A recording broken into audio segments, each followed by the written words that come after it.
ಬೇಡಿಕೆ ಏನಿಲ್ಲ. ಸೆಂಟ್ರಲ್ ಬೇಡಿಕೆ ನೆಕ್ಸ್ಟ್ ಬರ್ತಾ ಇದೆ. ಸೆಂಟ್ರಲ್ ಬೇಡಿಕೆ ಏನಂದ್ರೆ ಈಗ ಟೋಲ್ ಮೇಲೆ 2008ನೇ ಇಸ್ವಿಯಲ್ಲಿ ಒಂದು ಕಾನೂನು ಮಾಡಿದ್ರು. ಅಟಲ್ ಬಿಹಾರಿ ವಾಜಪೇಯಿ ನ್ಯಾಷನಲ್ ಕಾರಿಡಾರ್ ಹಾಕುವಾಗ ಆ ಪರಿಸ್ಥಿತಿಯಲ್ಲಿ ಕನ್ಯಾಕುಮಾರಿಯಿಂದ ಕಾಶ್ಮೀರ ತನಕ ರೋಡ್ ಹಾಕುವಾಗ ಟೋಲ್ ಕಲೆಕ್ಷನ್ ಆಗಿದ ತಕ್ಷಣ ಇನ್ವೆಸ್ಟ್ಮೆಂಟ್ ಮಾಡೋದು ಹಣ ಸ್ಟೇಕ್ ಹೋಲ್ಡರ್ ವಾಪಸ್ ಕೊಟ್ಟು ಬೇಕೆ. ಆ ಟೋಲ್ನ ಅಲ್ಲಿಂದ 40% ಮೇಂಟೆನೆನ್ಸ್ಗಾಗಿ ಕಲೆಕ್ಟ್ ಮಾಡಬೇಕು ಅಂತ ಹೇಳುದು. ಎಷ್ಟು ದೊಡ್ಡ ವರ್ಸ್ಟ್ ಆಗಿದೆ ಈ ಸರ್ಕಾರ ಅಂದ್ರೆ, ಈ ಕೇಂದ್ರ ಸರ್ಕಾರ. ಆಶ್ಚರ್ಯ ಆಗುತ್ತೆ ನಮಗೆ.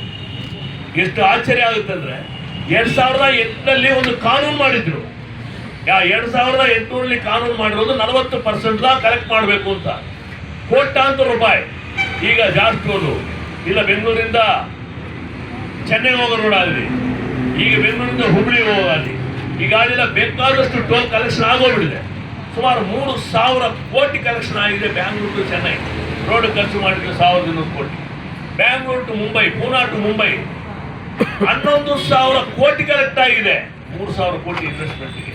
ಈ ಹಣ ಎಲ್ಲ ಎಲ್ಲಿ ಹೋಗುತ್ತೆ, ಏನಾಗುತ್ತೆ ಅಂತ ನಮ್ಗೆ ಅರ್ಥ ಆಗ್ತಾ ಇಲ್ಲ. ನಾವು ನ್ಯಾಷನಲ್ ಹೈವೇ ಅದನ್ನ ಬೇಡ ಅಂತ ಹೇಳಿಲ್ಲ. ನಾವು ಅದೇ ಹೇಳ್ತಾ ಇದ್ದೀವಿ, ನಾವು ಟೋಲ್ ಕೊಡ್ಲಿಕ್ಕೆ ರೆಡಿ ಇದ್ದೀವಿ, ಇಲ್ಲ ಅಂತ ಹೇಳಿಲ್ಲ. ಟೋಟಲ್ 60,000 ಕೋಟಿ ಪಾರ್ಲಿಮೆಂಟ್ ಅಲ್ಲಿ ಈ ಟೋಲ್ ಮೂಲಕ ಬರುತ್ತೆ ಅಂತ ಹೇಳ್ತಾ ಇದ್ದಾರೆ. ಇಡೀ ದೇಶದಲ್ಲಿ 90 ಲಕ್ಷ ವಾಹನಗಳಿದೆ. ಅದರಲ್ಲಿ 30 ಲಕ್ಷ ವಾಹನಗಳು ಗೂಡ್ಸ್ ಅಲ್ಲಿ, ಆರ್ಬನ್ ಅಲ್ಲಿ, ಸ್ಟೇಟ್ ಅಲ್ಲಿ, ಡಿಸ್ಟ್ರಿಕ್ಟ್ ಅಲ್ಲಿ ಇರುತ್ತೆ. ಅವು ಹೈವೇಗೆ ಬರಲ್ಲ. 60 ಲಕ್ಷ ವಾಹನಕ್ಕೆ ಅಡ್ವಾನ್ಸ್ ಆಗಿ 1 ಲಕ್ಷ ರೂಪಾಯಿ ಕಟ್ತೀವಿ. 60,000 ಕೋಟಿ ಬೊಕ್ಕಿಶಕ್ಕೆ ಬರುತ್ತೆ ಅಂತ ಹೇಳಿದೀವಿ. ಅದೇ ತರ 996 ಟೋಲ್ ಬೂತ್ ಇದೆ ಎಂಟೈರ್ ಕಂಟ್ರಿನಲ್ಲಿ. ಒಂದು ಬೂತ್ ಅಲ್ಲಿ 4 ಕೋಟಿ ಒಂದು ವರ್ಷಕ್ಕೆ ಮೇಂಟೆನೆನ್ಸ್ ಆಗುತ್ತೆ.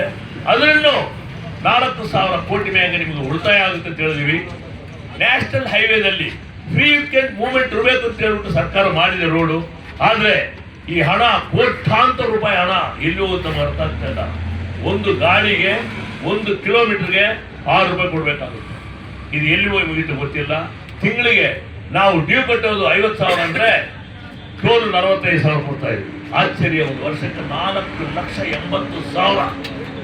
ಯಾವ ಪಬ್ಲಿಕ್ಗೆ ಎಷ್ಟು ತೊಂದರೆ ಆಗಿದೆ. 1 ರೂಪಾಯಿ ಸರ್ಕಾರ ಮಾಡಿಲ್ಲ. ಸ್ಟೇಟ್ ಗೌರ್ಮೆಂಟ್ ಆಗಲಿ, ಸೆಂಟ್ರಲ್ ಗೌರ್ಮೆಂಟ್ ಆಗಲಿ ಇದ್ರ ತನಕ ಒಂದು ಹಣ ನಮಗೆ ಕೊಟ್ಟಿಲ್ಲ. ಯಾವ ಹಣ ಫ್ರೀ ಕೊಟ್ಟಿದ್ದಾರೆ, ಏನ್ ಕೊಟ್ಟಿದ್ದಾರೆ ಅಂತ ಕೇಳಿ. ನಮ್ದು ಸ್ವಂತ ದುಡ್ಡು. ಒಂದು ದಿನಕ್ಕೆ ಒಂದು ಲಾರಿಯವನು 8,000 ರೂಪಾಯಿ ಟ್ಯಾಕ್ಸ್ ಕಟ್ತಾನೆ. 200 ರೂಪಾಯಿ ಡೀಸೆಲ್ ಆಗ್ತದೆ. 200 ಲೀಟರ್ ಡೀಸೆಲ್ ಆಗ್ತದೆ. 200 ಲೀಟರ್ ಡೀಸೆಲ್ ನಲ್ಲಿ 4,000 ಸ್ಟೇಟ್ ಗೌರ್ಮೆಂಟ್ಗೆ, 4,000 ಸೆಂಟ್ರಲ್ ಗೌರ್ಮೆಂಟ್. ಹಂಗಿರುವಾಗ ನಮ್ದು ಎಷ್ಟು ಹೀನ ಪರಿಸ್ಥಿತಿ ಆಗಿದೆ. ಅದೇ ತರ ಡ್ರೈವರ್ ವೆಲ್ಫೇರ್ ಫಂಡ್ ಮಾಡಬೇಕು ಅಂತ 10 ವರ್ಷ ಓಡಾಡ್ತಾ ಇದ್ದೀವಿ ನಾವು. ಈಗ ಕಾಮಗಾರಿ ಮೊನ್ನೆ ನಿಗಮ ಮಾಡಿದ್ದಾರೆ. ಸರ್ಕಾರದಲ್ಲಿ ಹಣ ಇಲ್ಲ. ಸರ್ಕಾರ ಬಿಡಿ ಫಕೀರ್, ಇಲ್ಲಿ ಆಗಲಿ ಅಲ್ಲಿ ಹೇಳ್ಕೊಳ್ತಾರೆ. ಅವ್ರು ಏನೋ ಹೇಳ್ಕೊಳ್ಳಿ. ನಾವು ನಮ್ಮ ಸ್ವಂತ ಹಣ ಕೊಟ್ಟು ನಮ್ಮ ಚಾಲಕರು ಸಾಯೋಕೆ ಮುಂದೆ ಒಂದು ನಿಮಿತ್ತ ಸಾವು ಸಾಯಲಿ, ಸತ್ತ ಮೇಗ ಅವ್ರ ಫ್ಯಾಮಿಲಿಗೆ ಏನೋ ದುಡ್ಡು ಸೇರಲಿ ಅಂತ ಚಾಲಕರ ಮೇಲೆ ನಾವು ಎಷ್ಟೋ ಅವಸ್ಥೆ ಬಿದ್ದಿದ್ದೀವಿ. ಮುಜಾಮಿನ್ ಅವರು ಹಲವಾರು ಸಲ ಚಾಲಕರ ಬಗ್ಗೆ ಕಾಳಜಿ ವಹಿಸಿದ್ದಾರೆ. ಆ ಪರಿಸ್ಥಿತಿನಲ್ಲಿ 3% ಚೆಸ್ಸು ನಾವು ನಮ್ಮ ಲಾರಿ ಮೇಲೆ ಇವಾಗ ಸರ್ಕಾರಕ್ಕೆ ಕಟ್ತಾ ಇದ್ವಿ. ಅದನ್ನ 300 ಕೋಟಿ ರೂಪಾಯಿ ಈಗ ಕಲೆಕ್ಟ್ ಮಾಡಿದ್ದಾರೆ. ಅದನ್ನ ಅಂತಿಮ ಹೇಳಿದ್ದಾರೆ. ಇನ್ನ ESI PF ಮಾಡಬೇಕು ಅಂತ ನಾವು ಒತ್ತಡ ಮಾಡ್ತಾ ಇದೀವಿ. ನಿಮ್ದು ಹಣ ಬೇಡ, ಸರ್ಕಾರದ ಹಣ ದರ್ದ್ರ ನಮಗೆ 1 ರೂಪಾಯಿ ಕೂಡ ಬೇಕಿಲ್ಲ.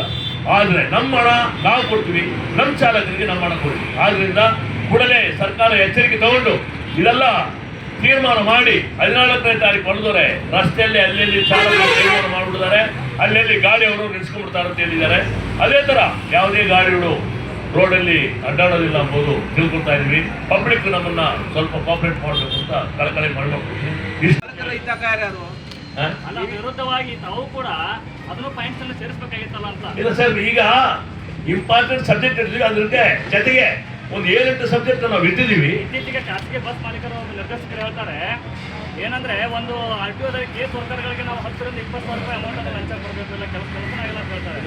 ಹಾಗಾಗಿ ತಾವು ಅದರ ವಿರುದ್ಧ ಇಲ್ಲ, ಆ ಸಬ್ಜೆಕ್ಟ್ ಎಲ್ಲ ಸೇರಿಸಿದ್ವಿ. RTO ಸಬ್ಜೆಕ್ಟ್ ಸೇರಿಸಿದ್ವಿ, ಪೊಲೀಸ್ ಹರಸ್ಮೆಂಟ್ ಸೇರಿಸಿದ್ವಿ, ಲೈನ್ ಬಿಟ್ಟು ಬರ್ತಾರೆ ಅಂತ ಹೇಳ್ಬಿಟ್ಟು ಕೇಸ್ ಆಗ್ತದೆ ಅದನ್ನು ಸೇರಿಸಿದ್ವಿ. ಇದೆಲ್ಲ ಸೇರಿಸಿದ್ವಿ. ಗೊತ್ತಿದೆ. ನಾವೇನ್ ಮಾಡ್ಬೇಕು ಅಂತ ಅಲ್ಲ, ನೀವು ಅಸಹ್ಯಕರ ಆಗ್ಬಿಡುದಲ್ಲ ಈಗ. ನಾವು ಬೇಕಾದಷ್ಟು ಮಾತಾಡಿದ್ವಿ ಅವ್ರ ಹತ್ರ. ಅಸಹ್ಯಕರಾಗಿ ಮಾತಾಡ್ತಿದ್ರಿ ಈಗ. ಹಾ? ನಿಮ್ಗೂ ಆಗಲ್ಲ.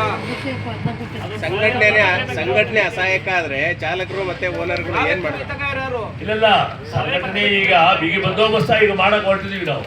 ಈಗ ಸ್ಟ್ರಾಂಗ್ ಮಾಡಿದೀವಿ, ಎಲ್ಲಾರು ಎಚ್ಚರಿಕೆ ತಗೊಂಡಿದ್ದಾರೆ.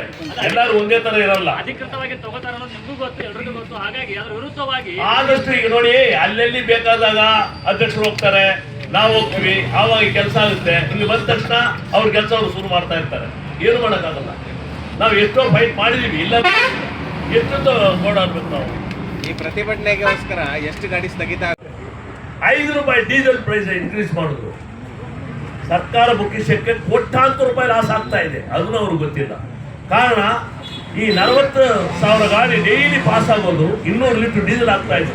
80,000 10 ಲೀಟರ್ ಹಾಕಿ 8 ಲಕ್ಷ ಲೀಟರ್ಗೆ 20 ರೂಪಾಯಿ ಅಂತ ಹೇಳಿದ್ರೆ 1,60,00,000 ರೂಪಾಯಿ ಸರ್ಕಾರಕ್ಕೆ ಡೈಲಿ ನುಕ್ಸಾನ್ ಆಗ್ತಾ ಇದೆ.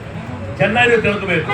ಇಡೀ ರಾಜ್ಯದಲ್ಲಿ ಮೊಟ್ಟ ಮೊದಲನೇದಾಗಿ ಸಿದ್ದರಾಮಯ್ಯವರೇ ನಮ್ಗೆ 6 ವರ್ಷ ಮುಂದೆ 400 ರೂಪಾಯಿ ಕಡಿಮೆ ಮಾಡಿದ್ರು. ಆವಾಗ ಸರ್ಕಾರಕ್ಕೆ ದುಡ್ಡು ಹರಿದು ಬರ್ತಾ ಇತ್ತು. ಈಗ ನಮಗೂ ಮಹಾರಾಷ್ಟ್ರದವರು ಡೀಸೆಲ್ ಈಕ್ವಲ್ ಆಯಿತು, ಮಹಾರಾಷ್ಟ್ರದವರು ಡೀಸೆಲ್ ಹೊಡಲ್ಲ. ಸುಮಾರು 40 ಲಕ್ಷ ಲೀಟ್ರು ಮಹಾರಾಷ್ಟ್ರದವರು ಹೊಡೆಯಲ್ಲ. ತಮಿಳುನಾಡು 1 ರೂಪಾಯಿ ಜಾಸ್ತಿ ಇದೆ, ಅವರು 20 ರಿಂದ 25 ಲಕ್ಷ ಲೀಟ್ರ್ ಅವರು ಹೊಡೆಯೋದಿಲ್ಲ. ಆಂಧ್ರ ನಮಗನ 5 ರೂಪಾಯಿ ಜಾಸ್ತಿ ಇದೆ. ಬೇರೆ ಎಲ್ಲಿರೋ ಸ್ಟೇಟಲ್ಲಿ ನಿರ್ರಾಜ್ಯನ ಎಲ್ಲ ಕಡೆ ಕಡಿಮೆ ಆಗಿ ಹೋಗ್ತಾ ಇದೆ. ನಮಗನ ಕಡಿಮೆ ಇರೋ ಕಾರಣ ಸರ್ಕಾರ ಎಚ್ಚರಿಕೆ ತಗೊಂಡು ಸರ್ಕಾರ ಬೊಕ್ಕಿಸಕ್ಕೂ ಹಣ ಲಾಸ್ ಮಾಡಿ ನೋಡ್ಕೋಬೇಕು. ಕಡಿಮೆ ಇದೆ ಅಲ್ಲ, ಎಲ್ಲ ಸ್ಟೇಟ್ಗೆ ಹೋಲಿಕೆ ಮಾಡಿದ್ರೆ ಕರ್ನಾಟಕದಲ್ಲಿ ತುಂಬಾ ಕಡಿಮೆ ಇದೆ ಅಲ್ಲ. ಇಲ್ಲಲ್ಲ, ಯಾರು ಹೇಳಿದ್ದು? ಮಹಾರಾಷ್ಟ್ರ ಈಕ್ವಲ್ ಆಯ್ತು. ಎಲ್ಲ ಈಕ್ವಲ್ ಇದೆ. ಇಲ್ಲೆಲ್ಲ 9 ಡಿಸ್ಟಿಕ್ ಅಲ್ಲಿ 9 ಸ್ಟೇಟ್ ಅಲ್ಲಿ ನಮಗನ ಇನ್ನ ಬಹಳ ಕಡಿಮೆ ಇದೆ. ಕಡಿಮೆ ಇದ್ರೂ ನಾವೇನ್ ಹೇಳ್ತೀವಿ, ಸರ್ಕಾರಕ್ಕೆ ಬೆನಿಫಿಟ್ ಬರುತ್ತೆ ಅಂತ ಹೇಳ್ತೀವಿ. 40,000 ಗಾಡಿ ಪಾಸಸ್ ಮಾಡುವಾಗ 5 ರೂಪಾಯಿ 4 ರೂಪಾಯಿ ಕಡಿಮೆ ಅಂತ ಹೇಳಿದ್ರೆ ಇಲ್ಲೇ ಬಂದು ಇಟ್ಕೊಂಡು ಹೋಗ್ತಾರೆ ಡೀಸೆಲ್. ನಿಮಗೂ ಲಾಸ್ ಆಗ್ತಾ ಇದೆಯಲ್ಲ. ಸಾಮಾನ್ಯ ಜನಕ್ಕೆ ನಮ್ದು ಬೇರೆ ಸ್ಟೇಟ್ ತರ ನಮ್ದೇನು ಅಷ್ಟು ದೊಡ್ಡ ಬೆಳೆ ಇಲ್ಲ. ಇಲ್ಲಿ ನಮ್ಗೆ ಬಹಳ ದುಡ್ಡು ಕುಸ್ತೋಗ್ಬಿಡ್ತೀವಿ. ಬೇರೆ ಮುಂಬೈಯಲ್ಲಿ ಇದ್ರೆ ಬೇಕಾದಷ್ಟು ರೋಡ್ ಆಗುತ್ತೆ. ಒಂದಕ್ಕೆ ಕನಿಷ್ಠ 2,20,000 ರೋಡ್ ಆಗುತ್ತೆ. ಕರ್ನಾಟಕ ಹೋಲಿಸಿದ್ರೆ ಅದು 40% ಕೂಡ ಆಗೋದಿಲ್ಲ. ಆದ್ರಿಂದ ನಮ್ದು ಲಾರಿ ಮಾಲೀಕರು ನಮ್ದು ಸ್ವಂತ ಹಣ ಇಟ್ಟು, ಯಾರ ಹಣ ಕೊಟ್ಟಿಲ್ಲ, ಪಬ್ಲಿಕ್ ಹಣ ಇಲ್ಲ, ಏನಿಲ್ಲ. ನಮ್ಮ ಸ್ವಂತ ಹಣ ನಾವೇ ಮಾರೋಡಿ ಹತ್ರ ಹೋಗಿ ನಮ್ಮ ಹೆಂಡತಿ ಮೇಲೆ ಇರೋ ಹಣ ಇಟ್ಬಿಟ್ಟು ನಾವು ವ್ಯವಸಾಯ ಮಾಡ್ತಾ ಇದ್ದೀವಿ. ಇದು ಚೆನ್ನಾಗಿ ಸರ್ಕಾರ ತಿಳ್ಕೋಬೇಕು ಅಂತ ಹೇಳ್ತಾ ಇದ್ದೀವಿ.